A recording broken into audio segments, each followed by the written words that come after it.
John Sewell with the Engearment.com podcast.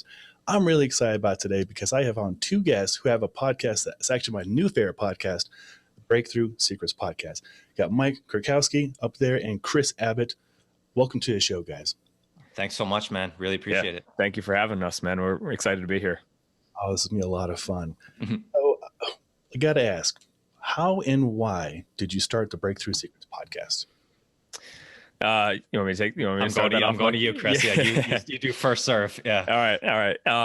Yeah, it's kind of funny. It started in COVID. It was summer of 2020, and I mean, I think like most people, just feeling like a lack of connection that whole year.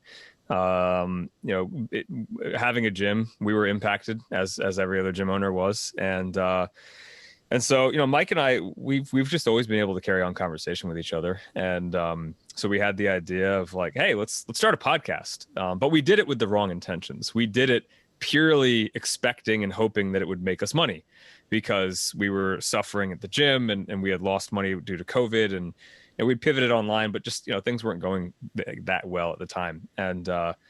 And so we started the podcast. In fact, I think our first episode, it's horrible. If you go back and listen to our first episode, I literally took my phone and recorded a voice memo. I put it on a box jump, like a box in between the two of us in an echoey, empty gym. Yep. And that was our first podcast episode. And, it was, so we did that. I think we probably only put out like 12 or so episodes. It wasn't maybe once a week or two or three a week, maybe, Mike. We didn't have any guests. And when it didn't make us any money, we were like, yeah, no, we don't have the time for this. We need to put our focus on things that are going to make us money. And then we kind of just stopped. I think we only did it for a couple months and we stopped. And then it was right around the New Year's time, sometime in January, where we actually had one of our fans. We didn't even know we had fans, because we didn't have very many downloads. He had emailed us, he emailed me and was like, hey, are you guys going to put new episodes on your podcast? And I had to ask him, like, do you mean the stories? Because it was originally called Stories Beyond the Bell. Or what was it, Mike? Stories Beyond? Stories Beyond the Bell. Beyond, right? Yeah. And he's like, yeah, I loved it. And we were like, huh. All right. Interesting. It's kind of flattering. We have a fan, one fan. I think it was pretty timely because at that point in January, Mike and I, we had pivoted and done some really successful things with our online business. Made a lot of money but weren't really satisfied, weren't really fulfilled. We were looking to get back into something that really satisfied us and our desire to not only learn more, but share more knowledge with people. And, as Mike said before we kind of hit recording here, I challenged him. I'm like, all right, if we're going to do this, we're going to do it differently. We're going to do it every day for a year, and then we'll make the decisions to whether or not it was a good decision to do this. And we're just going to have fun with it. We're not going to do it with the expectation that it's going to make us money or it's going to save our business or whatever. And, and he was like, all right, let's do this. And that was back at the end of January. And here we are now, 115 or so episodes later. Yeah. And I think that, to add a little bit of a spin on that too, like we used to, as a team we had our other coaches and we had like a walkie-talkie app that we would connect with all the time. And we'd be throwing 6-minute, 7-minute messages back and forth, and it started to, be just, a lot. Sometimes it was rambling, but it was always stories. It was always messages. I mean, been doing the business of strength for a long time. So you just have stories that just pop back in from your old brain into the frontal cortex. And then, as Chris said, like we started to do it, just talking about things that we enjoyed: strength, nutrition, stoicism. And it was a blast. But at the time in the summer, it was, we, like everybody, we were struggling. We needed to figure out ways that we could stay afloat and keep the business going. So kind of put on the back burner. And then, as Chris said, when we got back into the wintertime, we were doing a lot on online business. We changed courses a bunch of different times, as probably many people listening, did in this last year, and realized that we were kind of losing a little bit of the sense of why we got into this business in the first place. We love strength. We love connecting with people and sharing stories, and just kind of got back into it. And then just started reaching out to some people that we knew. We've been in the Strong First community for a long time, met a lot of different people, and just asked if they wanted to come in, just do some interviews, and realized it just started flowing. And then they had more people that they referred us to. Hey, you should get this person on. Hey, you should get this person on. And everybody kept saying yes. So we're like, all right, well, let's keep doing it. As Chris said, he's, challenged you over. He's like, all right, we're going to do this every day for a year. And I'm like, fuck yeah, let's go. Yeah. Yeah. Start from an honest place. Like you, my business is closed beginning of COVID, and my podcast here has been a great way to connect with people, especially mentors, people I would never think would give me a time of day other than at a Strong First event or cordially online. And you're right, it's a great way to build community, authenticity, and pick those big brains and share their stories. And I'm so happy that you guys have been doing. I didn't realize it's 7 days a week. That is impressive. Wow. Yeah. Yeah. Well, and I think it's that connection that you said. I think a lot of people, whether you're brand new in the business or like you said, like titans and giants in the business, everybody was almost craving that connection. I think at that time too, we've been shut down, isolated for a long time. And, some people like, Brett, who's been my coach for a long time, we could talk for hours on everything. We've done it in the studio, same with Tim, and then other people we've met through the community, and then reached out to just kind of different people in different arenas. And, I think what I realized, and I think Chris can attest to this too, is the energy I was feeling throughout the rest of the day from just having these conversations was like unbelievable, like just connecting and sharing different stories, hearing about different people's background, because, sometimes you see these people who are, super successful, or you just kind of have a view of what they are on social media on the surface. You don't realize a lot of them came from humble backgrounds or different stories, and you got to really see how people came up, people in the kettlebell world who are giants, about their first time calling it a kettleball, and stuff. They get like, oh, they did that too, so it's so interesting to hear, because everybody's got a story, and it's been just really exciting to connect with a lot of people, and, making good friends and just making good connections. Oh, for sure. It shows up in your recordings. I love the riffing you guys have at the very beginning, and then the guest comes on and they're super comfortable, like Dan John, Greg Cook. Like, I can't believe the names. They're books of authors I listen to and pay money for, and you're having great conversations with them, just riffing, and you can hear their joy and connection in your podcast. It's super. Yeah, no, I think that's one thing we always like. We'll get questions a lot of times, like, what to expect, or what kind of questions would you like to cover. And we always say, like, we like to think that the three of us, our guest and Mike and I, are at a certification, and we're at the restaurant after. All of us who have gone to Strong First events or any certification, right? There's always that time where after the certification, go out to dinner, you shoot the shit, and really that's kind of what we're looking to do with our guests, is keep it super conversational. Things feel uncomfortable if we feel like we have to stick to a script of questions for Mike and I, at least. And yeah, I mean, as Mike said, it's easily the most energizing part of our day.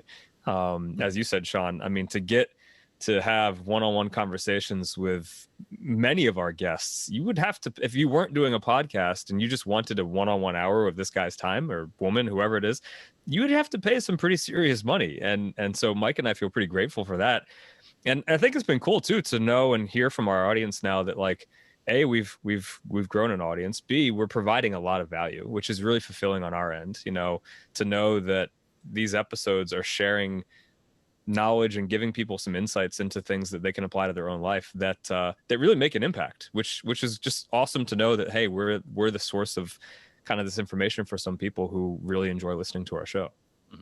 Oh, 100% agree. And I love that you guys, I feel like you took the torch from Dr. Craig Marker, who is a fantastic guest. You guys have had him on twice now, I believe, and I've had him on twice. Just a wealth of information, such a kind person. Oh, yeah. He's the man. We can go off on it. Yeah. I'm happy to do so. But the Strong First podcast was my favorite because we had all these great minds, very actionable items and relatable information. And you guys took that torch and did it like 10 times more. Is there like a magic hit list you have of people you love to interview? That's a good question. Yeah, it's a funny question. Go ahead, Chris. Well, as Mike said, we started off just thinking, okay, well, who could we get on the show? Well, Brett Jones is Mike's coach and Tim Almond is mine. Let's start with those guys. Pretty big names in the industry. And then it kind of was like, it's kind of like the cool kids now. So then, who else can we reach out to and drop, Brett and Tim's name, who we've had on the show. And as that list grew and grew, I mean, now it's pretty simple for us to, anyone in the strength world, if we just drop some of the names on our list, Yeah, I mean, unless you really don't like any of those guys, you probably are going to want to be associated with them and maybe come on the show, right? But as far as like how we go about picking the guests, we always ask our guests a couple different things. Number one, we'd love to have you back. Would you be willing to come back on? And number two is if you know anyone who you feel like would like the show, having just done the show with us, we'd love to connect with them. And sometimes I think conversation, the topics that like we just wrapped up with Abel James today, who the Fat Burning Man podcast, and obviously we talked a lot about intermittent fasting, things with him. That's fresh in our minds. Maybe we reach out to somebody more of the nutrition world today because of that or whatever. It really is it's very organic in the sense that, and some people like Menachem Brody, who's been a guest of ours a couple times on the show, has said, like, I can pick out how you're doing these, like, and can kind of see how, this guest must have referred these people and whatever. And it is kind of like that. It's kind of just like a referral. We had Mike Salemi on yesterday, who was a referral from Steve Cotter. And, we just kind of roll that way, so to speak. I think the cool thing and why we named it Breakthrough Secrets, and Mike, you can talk a bit more about this, is we just wanted to have conversation. We wanted to be able to talk about anything. Yes, we're Strong First guys and we're kettlebell guys, but we didn't want to be the quote Strong First podcast because there are a lot of other topics that interest us that if you kind of pigeonhole us into that world, maybe we technically wouldn't be able to have a conversation about, Yeah, and I think to kind of go on Chris's point there, like one of the things, I've started becoming a fan of podcasts when I left my old job and I started working with Chris. And I went from living like a half a mile away from where I worked to traveling 30 minutes one way. So all of a sudden I had a lot of time and behind the windshield. And I started listening to podcasts. I would listen to, guys like Joe Rogan and stuff. And you could realize that there was an art of conversation that I really loved. And sometimes from working also with Brett for so long, like if, people know Brett Jones, he's such a wealth of knowledge. He's such an incredible guy. But some of the greatest things that I've found out with Brett was just having a conversation, because things just pop up in your mind that you learned before. So I think like it's always great to have, the huge moguls that you hear of like Gray and, Dr. McGill and, Brett on, but also just some people that we've just had on from a referral have become some of the most fun conversations that we've had, coming forward. And it's learning, it's insight, but then it gives you an opportunity when you can talk to somebody about asking a question maybe you've thought about, and it's like a mind meld situation. So a lot of times we go into these with an idea of some things maybe that we want to talk about, like how do we get on the highway? But after that, it's like, all right, let's let this go wherever it wants to go. It's like you see if you look at like almost like a late night show where it's almost like a fake enthusiasm that you hear of stuff. It's like, we never wanted to do that. We just wanted to have just an authentic conversation with somebody and just let it really roll. And after we really kind of get a few minutes in with somebody that we just met, all of a sudden everybody's just kind of takes a deep breath and just kind of relaxes and just has a good time. And, if it's entertainment and provides some value to people, then, I feel like we're doing what we're supposed to be doing with it. Mm-hmm. Yeah, well said. And it comes through. Honestly, I know me and Keem bringing this up, but it is very important. Even the Steve Cotter one, you had Steve Cotter and I believe Brett Jones in the same week. I was like, this is so cool, covering two different ways of looking at the kettlebell training. And also, I was appreciative of how open Steve was talking about like the connection and just emotions and stuff like that. And I think that's really what probably something you guys learned is when we pick the brains of people we admire so much, we realize there's a deeper human element to them. Mm. And they're open to talking about really heavy topics sometimes too, which is really helpful because we're all, as to quote Brett Jones, we're all going through our own battles, right? And so it's nice to be relatable to people and share that. And I love how you guys go through and like, I have like 6 questions and I almost never get past number 3 on our. Yeah. I feel you. Yeah. Which I think is the most fun way to go about it. Yeah. Well, I think too, the strength, the physical side of strength is a good gateway into a lot of other areas. It's like we can talk about sets and reps all day but there's also a million freaking programs out there that you can just go find. And all of them are going to work if you stick with them in some ways. And me and Chris have been doing, this style of training, and we've had a million conversations about that in our studio and on the phone and then recording. But then, the mental side of strength, the physical, the spiritual, the emotional, the sexual. I mean, there's all different sides of strength. And we've kind of just tapped into different arenas from that a lot of times with people. And that's kind of the cool thing, because all of a sudden you see somebody like Hector Gutierrez, who's a monster in physical strength, has so much deeper stuff that he's really going about, and such deeper connection of some things like emotional work and helping men become better men. And so, you know, there's so much value of, there's so much information out there from getting from people, and you can read about it in a book, or you can have a conversation with somebody about experiences. And, you know, the latter of it, I think there's just, the connection of it is just different. And it's been just the biggest impact. You know, me and Chris say all the time, it's like, this is our personal continuing education program that hopefully people are enjoying and listening to. I know, right? Hopefully you get something from our benefit. Yeah. Oh, exactly. Well, here's a question for you. I've been curious about this for quite a while. What was your aha moment that brought you into health and fitness coaching in the first place? That's it. Well, I think for me personally, I always had a dream of being like a professional athlete. And, you know, specifically, I always wanted to be a pro football player. Never played a day of organized football in my life, but I always wanted to, right? And so there was always just this kind of like deep-seated desire to be a professional athlete. And when I learned, you know, in high school, I was like, well, that's not going to happen. You know, it's like, well, what's the next best thing? I thought, okay, well, I'll work with pro athletes. You know, I'll go to school, get an athletic training degree, whatever. And again, not even knowing what the correct term is that I should look up, I looked up athletic training, went and did a job shadow with an athletic trainer. I'm like, this is not what I want to do. This is like taping ankles and whatnot, right? So, you know, anyway, long story short, I ended up, I got into the Ironman triathlon on a whim. You know, did that for a couple of years, and then found myself out in LA just because I was over New York. And I literally just, there was an ad for a Craigslist job as a personal trainer in Equinox. And I was like, yeah, let me go take a look at that. Had never really thought to become a personal trainer, just knew that I wanted to be involved in something, some shape or form with health and fitness and strength, because of my desire to be a pro athlete and never having that desire fulfilled. And so wanting the next best thing. And yeah, in a crazy roundabout way, I did end up being able to work with pro athletes years later as a personal trainer, was able to work with some pro athletes and have over the years and whatnot. But you know, for me personally, it all stemmed from a desire to be a professional athlete myself. I'm an athletic guy. I've always been kind of a stronger, faster guy, and just wanted to kind of like tap into that and put it to use, and ended up finding myself as so that job that I took, I didn't think it was going to turn into a career. Literally, I just needed a job. We had just moved out there, and my roommate and I were living in a hostel in Santa Monica that was like right next to the bus station, which we had both lied about our jobs because we didn't have jobs to even get that place.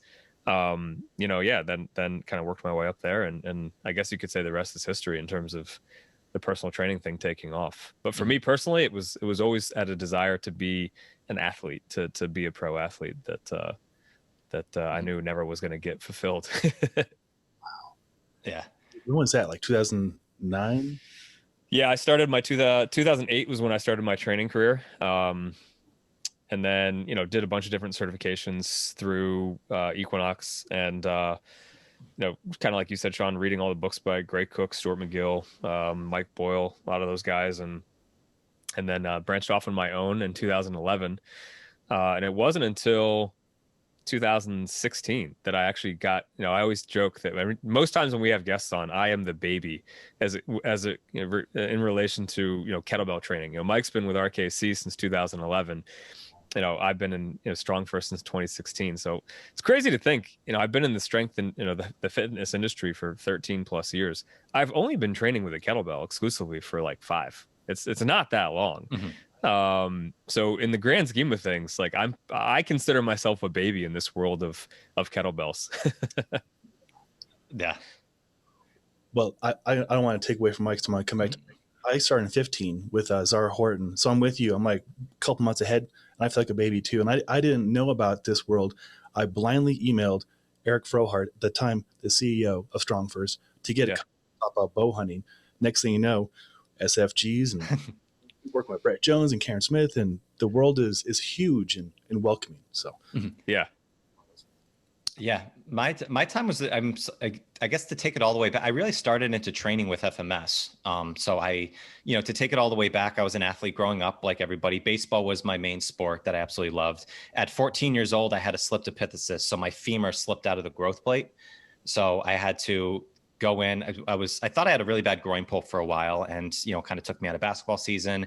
It wasn't going away, so my parents brought me into an ortho and took X-rays on it. Saw it right away. It's like, yeah, the bone's supposed to be in here, not out here.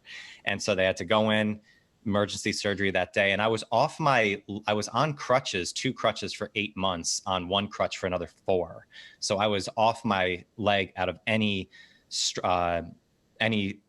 sports or anything like that for a year plus. So it was kind of a weird time going through high school, because all of my friends were in sports and athletics, to all of a sudden now I was off my feet. All my friends were still doing that. So it was kind of like that in between time. So kind of went through high school, and then, kind of got back into exercise and training, wanted to go back into baseball, and really got in good shape around the time that I was 20, 21 years old. So when I moved back to New York from Florida, one of my good friends who I worked with at a restaurant was a personal trainer, and he did FMS. I'm like, what the hell is that? So he brought me into his gym that I ended up actually working at for the next 10 years. And he did an FMS screen on me, and realized that from that pin in my hip, every movement I had was asymmetrical. Like I was completely lopsided. But when you're 20, 21 years old, you don't feel pain. You can just do whatever you want. You can work out for 3 freaking hours and go out in the bar that night, have 4 hours sleep, smell a cup of coffee, and then go back and do it the next day. But I realized I started to do some corrective work and some more functional training, and I realized I felt amazing. So I wanted to really pursue training. So I got into working with Gray Cook, and then Brett Jones came to the gym that I was working at and did the first ever level 2 FMS workshop. And I was the fortunate guy that picked him up at the hotel to bring him to a dinner we were going on. And I just picked his brain about the RKC, because he was a master RKC at the time, and was telling me about the work with Pavel. And I kind of, saw this kettlebell as something that I thought was kind of cool, more for like the minimalist aspect. I always liked just the bang for your buck type work. So I signed up for the RKC in 2010, did that. And then kind of from there, I just, stayed with it for a while, but I was more into management and kind of club sales for a long time, until I met up with Chris a few years ago, and I left my other job and started working with Chris, and really got back into the roots of kettlebell training and strength training. And that's kind of, after that, it just kind of kept snowballing from there. We had a studio that was amazing for a while, and then transitioned and moved it into the podcast and into online coaching. And that's kind of, the whole circle of how it kind of came to be now. Oh, that's wonderful. So you've been through quite a bit of learning from last, goodness gracious, 11 years, 12 years with Strong First. Yeah. Yeah, it's funny though. It's like I guess the aha moment, if there's, a quote unquote one that I had. I've told Chris knows this story, but there was a woman that I trained. I think I was probably like a year or 2 into personal training, and I was a moron, kid. It was like I just thought everything was about aesthetics. Everything was about, lift more weight, just look as good as you possibly can naked. And this woman came in. I worked at a place there was a lot of senior citizens. We had a silver sneakers program, which was like an insurance-based paid membership. So we had a lot of seniors that came in, and a lot of them got one-on-one personal training. And I worked with a woman, her name was Helen. She was over 90 years old at the time. And, every trainer, they go through their PAR-Q and ask the question, what's your goal and stuff. And she said, I want to open up the peanut butter jar. And I kind of thought she was half kidding. I almost kind of like smirked for a sec. And I realized after talking to her is that her grip strength was lost, and she couldn't open the peanut butter jar anymore. And what she liked to do in the morning is wake up, make a cup of tea, and have her English muffin and peanut butter and watch the news. That was a really joyful time for her, and she couldn't do it anymore. So that was actually her real goal. So she signed up. We started training for a few weeks, and I'll never forget this. I was at my desk that we had. It was almost like a cubicle that we had out on the gym, and I'm just my head down writing a program, and I just feel a jar kind of hit my desk, and I look up and it's Helen, and it's a peanut butter jar. And she says, watch this. And she took it and she opened the jar. Wow. After. And the look of excitement on her face was like she just won the TSC and a powerlifting meet in the same day. Like it was such an accomplishment. and that was like, I think the first time I really realized like, wow, like strength has a greater purpose and it means something different to everybody, whether you're an athlete or that. And that is, if I can really pinpoint down like a turning point, an aha moment that I had of when I really fell in love with working with people in health and fitness, I think that was really the first moment. That's a beautiful story. Oh, that's super cool. I love the situations where like you work with somebody and they achieve a goal that's unique to them. And oh, that's beautiful. I just recently started working with a 91-year-old last week. And Oh, wow. yeah, I was like, whoa, this is going to be a nice challenge. And his goal is to volunteer twice a week in Rocky Mountain National Park and advise people on what trail to go take with their families. I was That's like, awesome. support that 100%, sir. Yeah. You learn so much from working with people of all walks of life like that, right? Yeah. Oh, I love these stories. Yeah, strength has a greater purpose. Absolutely.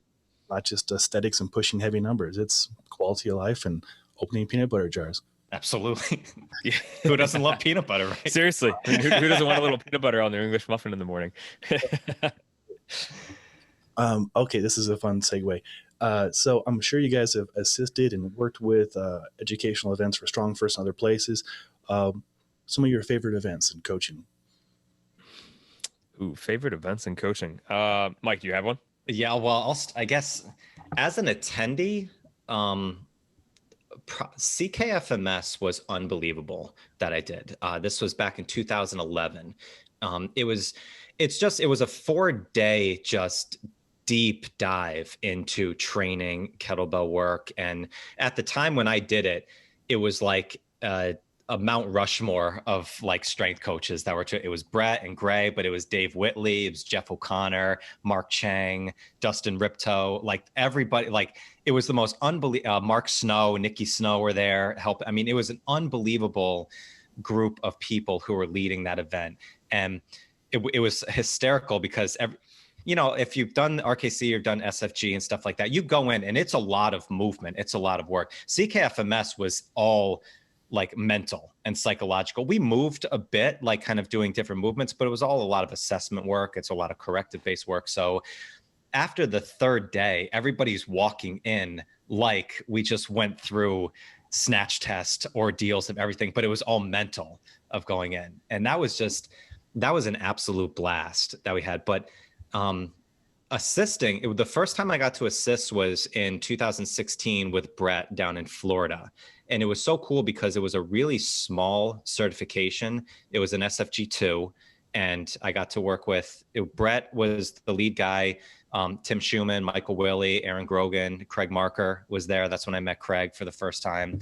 And it was so cool because one, it was June in Orlando. So it was in a zero air conditioning gym with these like huge airplane fans that were going on. So poor Brett was the guy coaching the whole time. I think he lost his voice halfway through the second day, but it was so fun to work with a small group of people that, and just kind of get into that deep dive and kind of see it on the back end of it, like going through as an attendee through SFG1, SFG2, CKFMS, SFB, all this stuff. And it's so fun to go in, but to see it as an assistant, it was such a great group of people too. Everybody came in super well prepared and really got to, and to assist Brett and to just actually see him in his element when you realize, okay, this is why he's the director of education of our program, because he just can talk every language and just relate it exactly to what you need. To anybody to work with. So it was just an absolute blessing to work with him.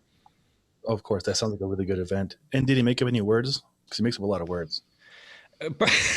I think I have a running kind of competition with Brett of who can make more analogies with stuff. I think he's got me, I think, by a bunch, but his one-liners of stuff is just things, especially from movies and just different stuff, is absolutely hysterical. His favorite, probably his best line that I think is just the best, comes from a lot of his stuff that we've worked with recently with strength aerobics, whereas you can do the same thing every day as long as you don't do the same thing every day. And I think that's such a great analogy, especially for just strength training, because with strength aerobics, it's clean press, squat, snatch, you can change it a little bit each day and just make it a little bit different. That's why it's become my favorite way really to train as a you know, because I'm on a sinister journey right now personally, and it's like the day of like the scratch the itch, kind of everything that I'm missing else besides swings and get-ups, I get in from just a little bit of strength aerobics work. And to work with Brett on that,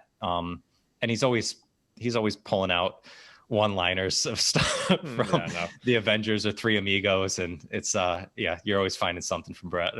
I have like pages of notes from our last meeting of quotes and really helpful wisdom nuggets too. Like one of my favorites: "If you find yourself in hell, keep walking." I know, like there makes sense. Yeah, that's very Brett. Yeah, yeah, seriously.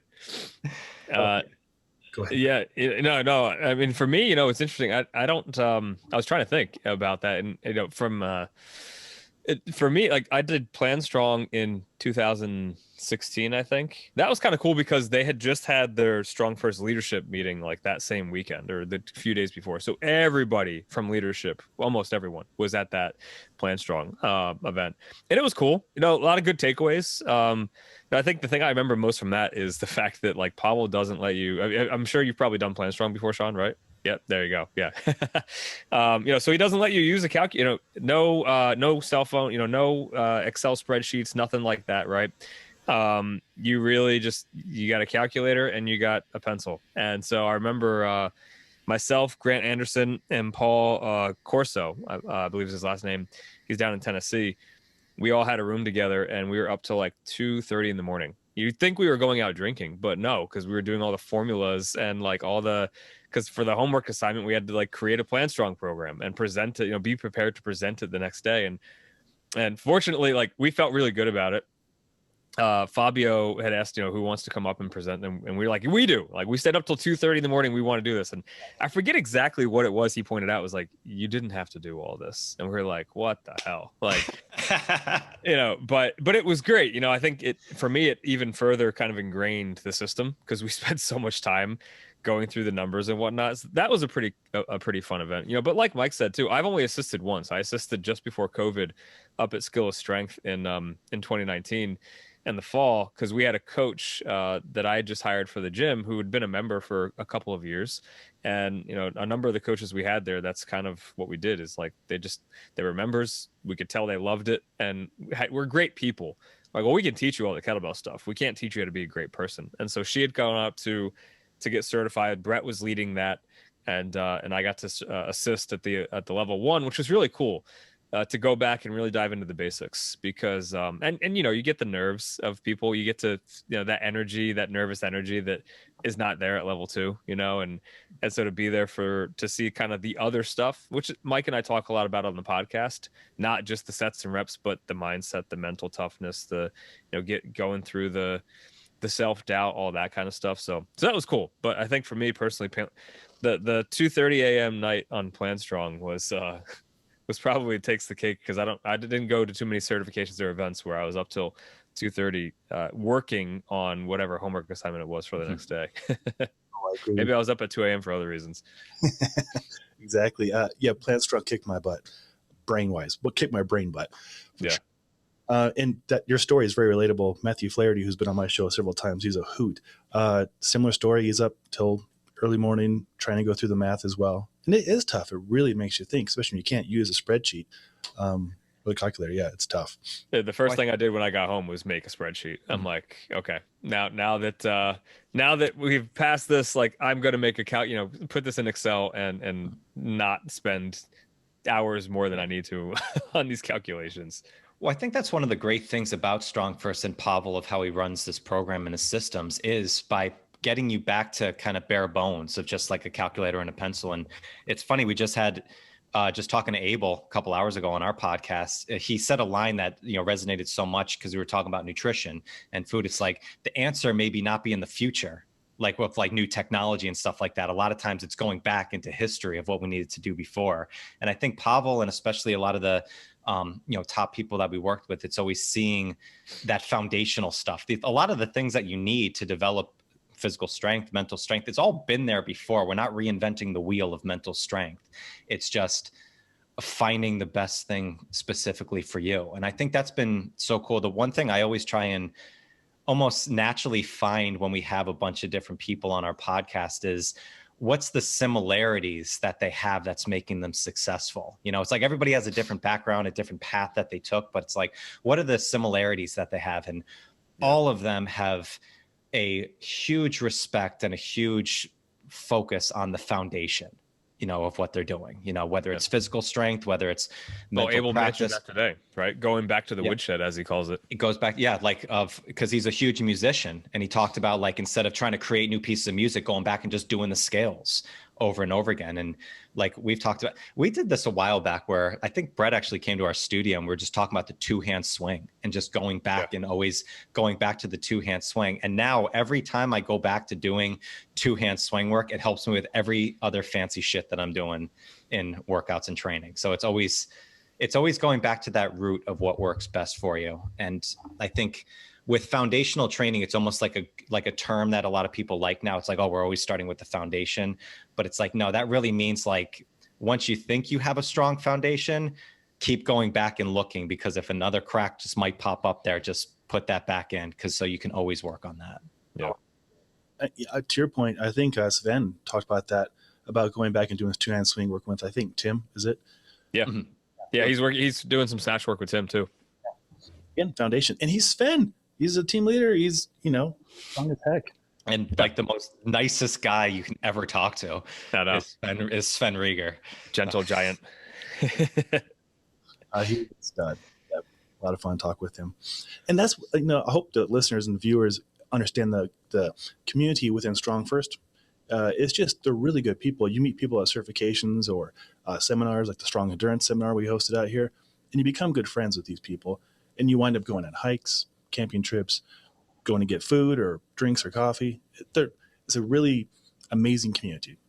Yeah, it's interesting though too, Sean, is because I always thought that too, and I think it is very strong with it. But I think what me and Chris have found too with the podcast is a lot of people who are not within this community have so much information, so much knowledge that they want to share. There's a community around everything. Like talking with, some of the guys like Keegan Smith and Graham Tuttle from the ATG system who work with Ben Patrick, the knees over toes guy, how deep of a connection and a program that they're working with now. And then talking with Chris Chamberlain from the WEC method and all the rotational and the coiling and core work that they're doing. And we had Mike Salemi. I already ordered my bag, dude. I ordered it yesterday. Yeah. So it's like, there's so much, and there's so much great stuff. And I absolutely love kettlebells. I love the community of it, but there's so many good things out there being put out by really good people with it. So I think it's one of the things that I've really learned since starting the podcast and doing it so much is how much valuable information there's out there to people. So I think just the general curiosity, and like I've used the line before, I think I got it from Jordan Peterson. It's like, you can either fall in love with what you know or fall in love with what you don't know. And it's like, there's vastly more information out there that you don't know. So I think it's better to find those things that you don't and have a general interest and understanding of those things rather than only focus on the things that you already do know. Yeah. Well, and I think like what you said, Mike, too, about, or Sean rather, about the community, right? Like I know for me, a little bit ago, you asked about the aha moment, and I realized I never told you what that was. I don't really know that I ever had one, but there was a minute where I was about to get out of the strength industry entirely. I was fed up over it. And it wasn't until I got certified with Strong First that it pulled me back in. I'd accepted a real estate job and I was done. I never started with that job because I got certified beforehand, but like I was just over the fitness industry. And one of the things that pulled me in was that community, was that sense of just belonging. It's almost, we've said before a lot on our podcast, the rite of passage, whether it's for masculinity or anything really, but just having that be a rite of passage of something of earning. And you get that right away because if you're Strong First certified or RKC certified, you've had to do a snatch test. And that in itself, it can be a pretty good kind of deciphering wall, so to speak, of okay, yeah, like you maybe you went through some stuff, right? And even if you're super strong, I mean, you still got to have the technical prowess to be able to do that snatch test, right? And so, but I think, furthermore, like what Mike was talking, we always like to say, like, especially with the podcast, connection is our currency. Like it is everything that we do. Connection is our currency. And I think that's kind of what like Mike's saying is that same kind of community feel that I get and got back in 2016 from the Strong First community. I mean, anybody. We've talked to a lot of Strong First people on the podcast and, just over the years, as you and I were talking about, Sean, just through social media. I mean, it's super simple to start off conversation with anybody in the Strong First community because we already have one thing in common that has probably challenged us and has probably taught us a thing or two about ourselves, right? And so the cool thing is, as Mike said, a lot of the people that we're talking to, you get that same sense. And it's like, okay, this person is not in the Strong First community or RKC. They don't train with kettlebells, but yet you have that same bond because they're so passionate about whatever it is they're talking about with us, whether it's, we've talked about psilocybin and movement. We've talked about sex. We've talked about intermittent fasting, a lot of different topics. And you get to connect on a deeper, because I feel like connection is the currency. Oh, I love that. Again, I'm glad you guys feel the connection too. I'll be like, this is a heavy topic for a moment here, but it does bring in community. I was going through my first SFG. I was taking care of my sister while she was going through stage 4 brain cancer. I didn't tell anybody at the certification, but I didn't go to the dinner on Saturday. I told Eric, hey, I'm not trying to miss the dinner on purpose. I'm just caretaker for my sister while she's going through this. And the word got out, and the amount of support from the community as she was passing was amazing. It really was like brothers and sisters from people I had just barely met, but gone through snatch testing and learning together. It's a great bond. So yeah, I recommend it's involved immediately if you're curious about Strong First. It is incredible. It's the last time I got to assist was last October. I assisted with Karen in Philadelphia, and it was again, it was a small certification, but I wanted to go through it because I actually never went through SFG 1 because I did RKC 1 and I just kind of got grandfathered in when the program split. So I kind of wanted to see the difference again, and you forget how much of you're going through something together. You're forging a tribe, you're forging that bond, and you would just see people who, didn't know each other on Friday morning, and all of a sudden on Saturday afternoon or Sunday afternoon are all giving each other hugs. It's like they've known each other forever. And, as Chris said, there's a kinship, there's a bond, there's a connection. And I think, the people that I think everybody just inherently wants to help other people in some way and have a legacy of helping somebody else. And I think that's the thing that we've seen from so many people and why so many people are interested in jumping on and having a conversation for an hour. It's because they're like, okay, I might have something of value that I can share with somebody and maybe reciprocate back and just go back and forth. So that's why, I think this medium, this area of podcasting is such a fun way to absorb knowledge and information because everybody just feels that connection. You can feel like you're in the room with us having a conversation. 100%. And you guys do such a good job. I know I keep mentioning that, but you really do. And so I listened to your podcast, Martin, their podcast. And this morning I was listening to the one with Sven for the second time, I believe. Oh, yeah. Right in the room with Sven. I know what he's saying. I can see that smile on his face. Yeah, it's like you are there. And I love that you guys are not just focused on the kettlebell, like you mentioned, knees past toes. That was new to me this year. And we just hosted a movement at level 1 and 2 in our gym. So again, okay, toolkit, a new way of approaching things. And it's really amazing how we can take these things we can learn and take parts to help affect our students and clients. Yeah. Yeah. The knees over toes stuff, man, is super fascinating. I mean, this is the 6th week now following the program. And it's super minimalist, really. It takes about a half hour. But yeah, just that it's really surprising. I think my take on it personally is a lot of the work that we do as kettlebell enthusiasts and, Strong First RKC guys is we've got a lot of potential power. Like we have a lot of power, we have a lot of strength, but what are you going to do with it? What do you want to do with it? How do you express it? Do you have a hobby? Do you play a sport? Something, if that's the case, then yes, you do. But like that just freeing feeling, it feels like it's been pretty powerful. Definitely feel more resilient in my knees and ankles than I have ever, to be honest with you. Oh, that's awesome. Yeah. And I know, Mike, you're feeling pretty similar too. There's a springy feeling to it. Like I said, it's another program, and we've seen a lot of different programs that we've talked about of things that I didn't know about, that much. Like Mike yesterday, Salemi, who's a Bulgarian bag pro coach, which is like, I've seen some stuff like it before, but I really didn't know about it. And the correlation and the marriage and the complement that it has with kettlebell training, especially in sport, was just eye-opening. and so inspiring. And, I saw it, for a while, kind of the same thing, as Chris said, like I never thought I was going to leave the fitness industry, but I definitely had that time when it was like, I felt like every day was just the exact same. It's like, what the hell's going on? And we would go to like these seminars or summits, and people would go to the exact same people. I love Gray Cook. I love his stuff so much, but like I've learned so much from Gray. Like, unless he's coming out with something completely new on that, like I'll definitely get to it, and I want to see what he's doing. But I want to know what else is out there. I want to know other people's opinions of work and stuff. And it's and a lot of times, just a lot of conversations you have with people, it's just about passion. It's just about connection. We had Adam Fight on the other day, and the whole talk was about just client-centered coaching, about just how to put your client number one, first centered. And he's been, in PN and, every work, and now he's doing a lot of stuff himself, and he worked with Chris privately for a long time. That's how we, which connected. By the way, I was going to say, that's probably the favorite thing I've done, believe it or not, from a certification standpoint, was the PN level 2. It was a year only. It was so valuable, but like it felt like going back to school.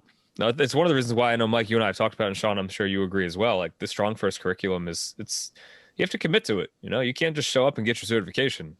You will fail if that's the case. So, I think the fact that, with Adam, exactly. Sorry, I didn't mean to jump in there, Mike, but I think it was worth mentioning, because he is, that conversation was great. That is episode 112. And there's a quote right here: if you can get these 3 things in a day, you'll be in great shape: sweat, smile, and sunshine. That's right. Exactly. And it's like, it's those little things that just like, I'll remember that now forever. Like, it was just a quick thing that's just in there. And so like we said, like, everybody's got that different story, that different path, those things that they learn. Everybody's got those different clients that inspired them and saw something different. And that's like, for Chris and I on the podcast, like, the more we just hear those stories, and if it's helping our lives so much, but also with, the guys that we work with in our programs and stuff, if we can bring more value to them on an everyday basis, then we know that we're staying sharp, we're sharpening our saw every day. And I think, anybody who's a coach, that's the thing that happens a lot of times, is you start to get busy with stuff, and the continuing education, the continuous sharpening the saw can be tough if you don't have those platforms to go to. So me and Chris just kind of made it part of our day. It's like, all right, well, we're going to keep these things sharp. Well, we'll just create a podcast and we'll just connect with people. Oh, that's so wonderful. And I love that you guys are open to new tools. I just resonated with you. The Bulgarian backs, I went that certification as well with Ken Blackburn after I did the IKFF 1 and 2, and then amazing. So cool. Again, fun tools, right? And it's such a unique design, like based on carrying a goat, right? Wasn't it a goat they were swinging around? I don't even know. It was designed by a guy who was Ivan Ivanov for wrestling in Bulgaria, which was really the key thing. But then it looks like you could be carrying around a goat, though. I guess the legs. Yeah. Well, it's funny because a lot of people, if they've never seen a kettlebell before, and you see like a swing and stuff like that, you have an idea of what it is. Then actually you start practicing it and you're training it, and you realize it's such a deeper level underneath. So talking with Mike the other day about it, I saw some of the videos. I'm like, okay, I can see like the mobility work. I can see where this could be effective athletically. But then actually him going into all the dynamic rotational work, and how using like a 20-pound, 22, 26-pound bag for a guy who has done kettlebell sport with double 40s in his hands, not putting him down for 5 minutes. I still couldn't believe that. Using a 26-pound bag, and it's smoking him. Like now you're actually understanding and figuring out why that is, and seeing the details of the programming. That's like the freaking like light bulbs that are popping out. That you realize that taking deep dives into these things, it's just, that's where the exciting stuff, that's where the secrets are of these arts.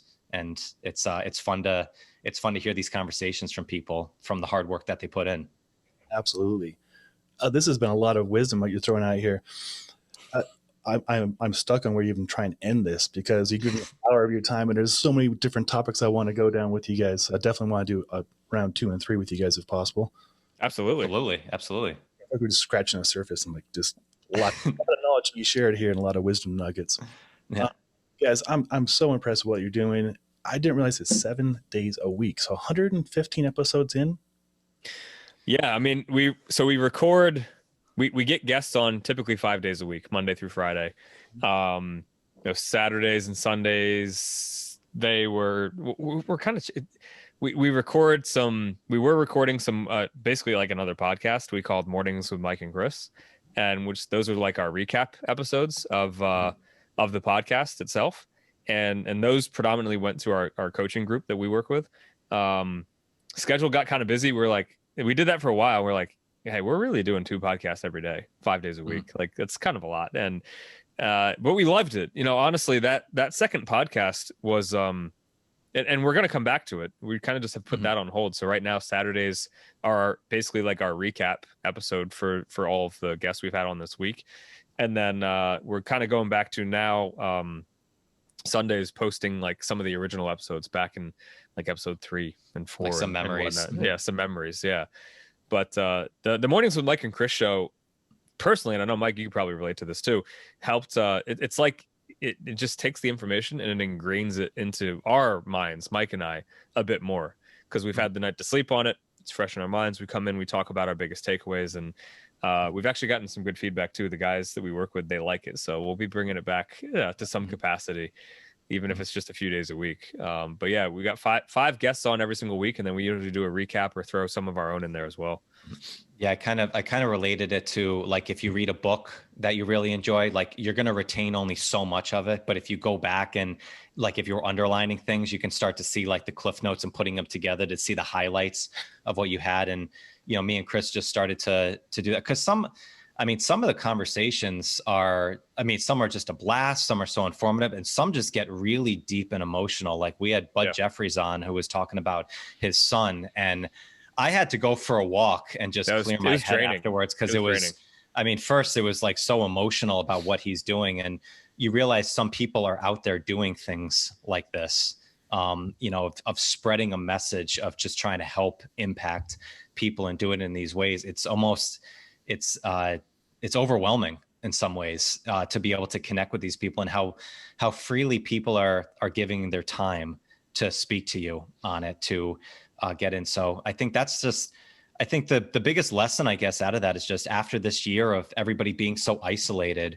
realizing how important connection is, whether it's in person, whether it's through Zoom, whatever it is, just finding some sort of connection to connect with other people, because everybody's got their stories, and the more you can hear about them, it's going to help you so much. The way I think about my day now is just so different in the past 6 months, just from the things that we've learned from people who have done things that you're aspiring to do.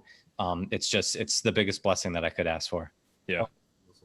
And to your point, that Bud Jeffries gave me goosebumps. Like, and it's very relatable for me in more levels. We can talk about that next time.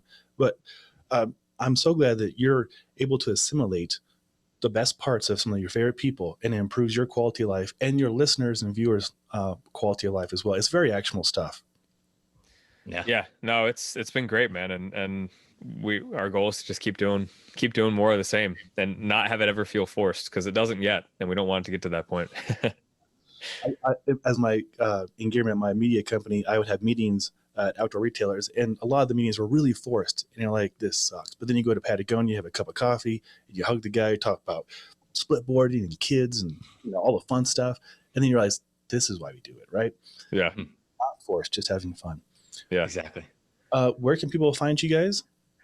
Yeah, so we're on pretty much any podcast platform. The Breakthrough Secrets podcast is the actual title. The is in there, the word the. But at this point now, I think we've put so many episodes out. You could just search it and it should pop up. We're on every podcast platform. We have a website, kettlebell.works, www.kettlebell.works, and we've got a bunch of free resources in there for people. Right now, we've put together it's called a Mindset Playbook, which is actually pieces from a number of the guests we've had that have specifically talked about mindset, and put those into a playbook where you've got, kind of like you just said, Sean, the actionable things you can do. Takes you to the part in the podcast where you can actually hear that part in the episode where the guest is talking about that, and then here's the takeaway of how you can take this and actually put it into your life right now. So we have that link kind of all over the place. Listeners, you guys can, it's for sale on our website, but you can get it for free if you go to a number of places. You can go to the Breakthrough Secrets Instagram page. You can go to my Instagram page. There's a link in the bio there. You guys can get that for free. Anyone who's listening or watching. And it's because, as you said, Sean, we kind of found ourselves being like, man, there are a lot of actionable takeaways like from our podcast. We should put some stuff together to give people, to make it easier, rather than saying, hey, yeah, go listen to these 5 1-hour podcasts and you'll get these takeaways. Like, no, we'll put it in a few pages and just, you can go directly to that spot in the podcast where they're talking about whatever, takeaway we wanted to put in there. And it's pretty cool. And it's stuff that Mike and I have actually, as Mike said, our lives have changed. We've put a lot of this stuff into play in our own lives and seen it make a big impact, which is pretty cool.